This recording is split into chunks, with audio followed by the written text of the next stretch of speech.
রাষ্ট্রপতি হচ্ছেন খালেদা জিয়া। কথাটি শুনেই কেঁপে উঠেছে রাজনৈতিক অঙ্গন। আর এই দাবির পেছনে রয়েছে আলোচিত রাজনৈতিক বিশ্লেষক পিনাকি ভট্টাচার্য।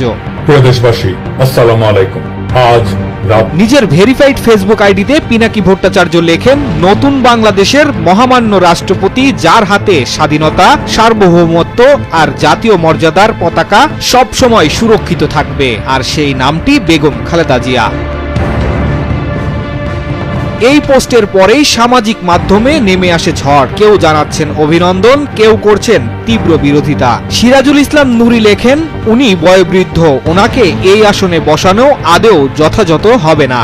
আরিফ বিল্লাহ বলেন, সব সময় দাদার সাথে একমত, কিন্তু রাষ্ট্রপতির বিষয়টি নির্বাচনের মাধ্যমেই হওয়া উচিত। কেউ কেউ আবার বিষয়টিকে নারী বিদ্বেষী দৃষ্টিভঙ্গি বলেও আখ্যা দিচ্ছেন। তবে সমর্থকেরাও চুপ করে থাকেননি। কারো চোখে তিনি মাটি ও মানুষের নেত্রী, আবার কেউ বলছেন এটা সময়ের দাবি। পিনাকি ভট্টাচার্যের এই পোস্ট নিছক মতামত, নাকি এর পেছনে রয়েছে বড় কোনো রাজনৈতিক কৌশল? রাষ্ট্রপতির আসনে খালেদা জিয়া, এটা কি বাস্তব সম্ভাবনা, নাকি শুধু ফেসবুক কল্পনা?